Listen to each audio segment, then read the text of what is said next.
A lot of atheists out there are trying to resurrect Euthyphro as to bring back the Euthyphro dilemma. But I gotta break it to you. Just like Marley, Euthyphro is dead to begin with.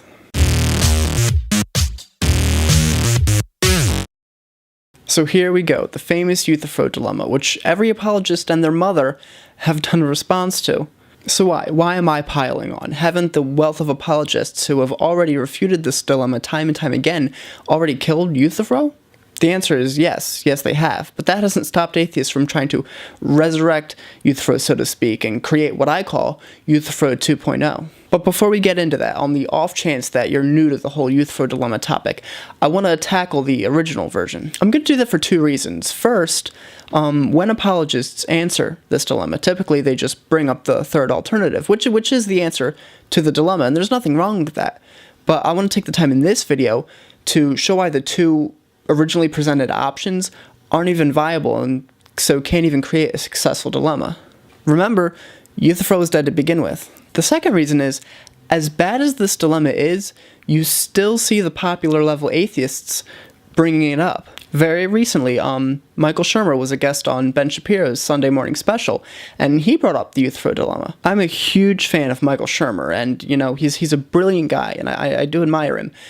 But the fact that he brings up this dilemma that's been refuted over and over again, the fact that he's not up to date on the literature, just goes to show you how atheists are currently faring in the intellectual arena. Not too long ago, there was an event with Jordan Peterson, William Lane Craig, and Rebecca Goldstein. And Rebecca, who was the atheist at the event, brought up the Euthyphro dilemma and took the time to explain it in great detail as if William Lane Craig had never heard it before. I could tell by the look on William Lane Craig's face, like right off the bat, he knew where this was going, and his response was perfect, which is, I'm really surprised to hear you trot out the old Euthyphro dilemma. It's like when people bring up the Zeitgeist movie and the so-called pre-messianic figures. You do realize you're over 100 years out of date on the literature, right? Anyway, I digress. The Euthyphro dilemma is a response to the argument that God is the best explanation of objective moral values and duties in the universe, meaning that in the absence of God or an external source for morality, then the moral truths we hold are merely subjective, meaning they're just a matter of opinion. Now, there are some atheists out there, like Cosmic Skeptic is a great example, who do hold to moral relativity, and as unreasonable as that view is, I do commend them for being consistent with their atheism. However, other atheists, instead of providing a coherent moral theory on atheism, to be fair, there isn't one, they go after the concept of God being the foundation for objective moral truths. So here's the original dilemma. It's founded in Plato's dialogue called Euthyphro, where Socrates asks Euthyphro, does God command something because it's good, or is something good because God commands it? This is supposed to be a dilemma, because if God commands something just because it's good, then that means there's a standard or a source of morality beyond God to which he's looking to get his rules.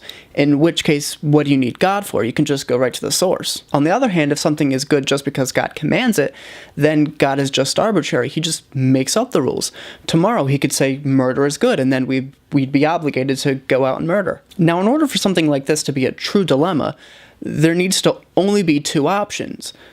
But that's wrong in this case. In this case, there's a third option, which is the answer. God commands something because he is good. God's nature is the standard for morality. God's nature is essentially loving and kind, and it's that which his moral commands stem from. So God's not looking to a standard beyond himself, and he's not just making up rules arbitrarily.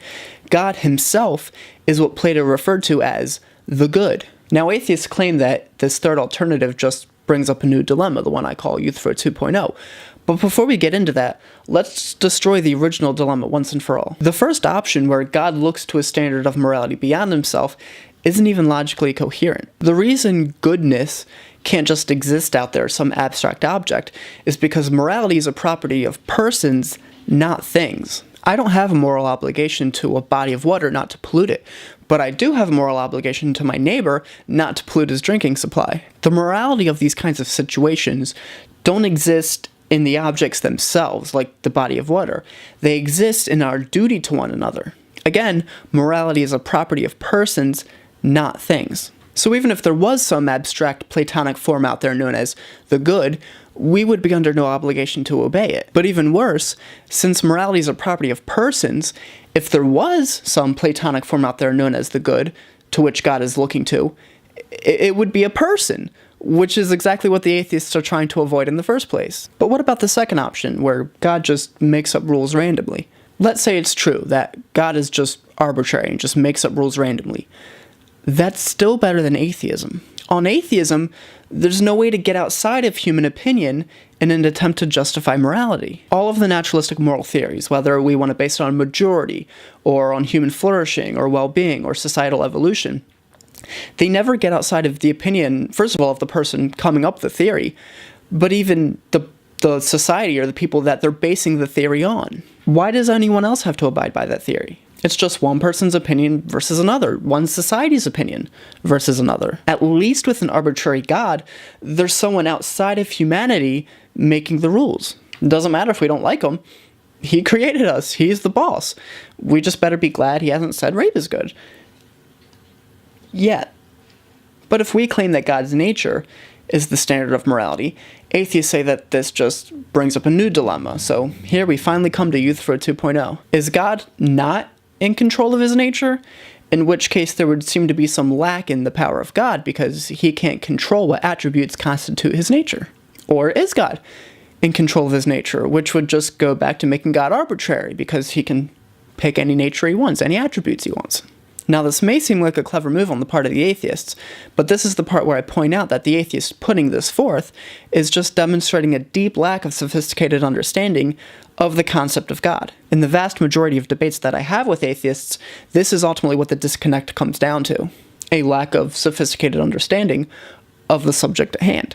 Now, this may seem like just an insult on my part, but seriously, it's actually frustrating to me. I want the atheists to have a deep understanding of what we're talking about. It would make our conversations much more productive, and it would save a lot of time of me having to explain it to them.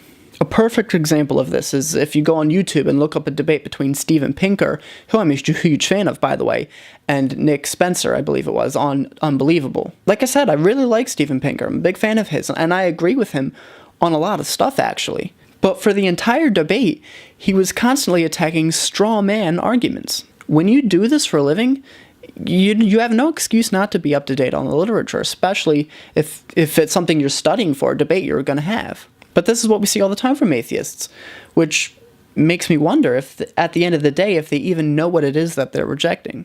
Now, when it comes to Euthyphro 2.0, there is no third alternative here. The answer is that God is not in control of his nature. But this doesn't mean that God is just a slave to the random characteristics that he happened to have. God, by definition, is infinite in every metaphysical attribute that has positive ontological status. Now, I know that's a mouthful, so let me break that down a bit. A metaphysical attribute it's exactly what you would assume. It's an attribute that isn't physical, like strength is physical, or let's say handsomeness is physical. A metaphysical attribute would be something like knowledge, which can be about physical things, but in and of itself isn't physical. Now, in order for these metaphysical attributes to be possessed by God, they have to have positive ontological status, which just means that they have to actually exist. The mistake that Euthyphro 2.0 makes is that it assumes that goodness and evil are on a par ontologically with one another, and that God just randomly or otherwise possesses one and not the other. But the fact is, evil doesn't actually exist like goodness does. Now, that doesn't mean, though, that evil isn't real. To give an analogy, cold doesn't actually exist. It has no positive ontological status. There is no thing called cold. Now, there is a thing called heat. Heat has positive ontological status. Heat actually exists. And cold is a lack or an absence of heat. Now, of course, that doesn't mean that cold isn't real. Of course, cold is real. We experience it all the time. Just like evil is real, and we experience it. But it can't exist on its own. It can only exist as a privation of a good thing. Just like cold can't exist on its own, it can only exist as a privation of heat. So evil doesn't have any positive ontological status, but goodness does. And so, by definition, God exemplifies goodness to its maximum. Now, here's the serious question. Does this suggest a lack in God, since God can't just pick and choose his attributes? I don't think it does. Jordan Peterson has said that the only thing God lacks is the ability to lack anything. Now it may sound like a contradiction, but just go with me here for a minute. What this means is that anything that we would consider to be a restraint on God, rather than it be a result of him lacking something, is actually a result of him not lacking anything. Again, I know it seems counterintuitive, but follow me here. We often hear this line that God can do anything, but that's actually not true. There are certain things God can't do. For example, God can't sin. Now, I know this can be a complicated concept to grasp, but far from that meaning that God somehow lacks control over his actions or the choices that he can make, it would actually be a lack in God if he could sin, because that would mean that there's some deficiency in God's moral character.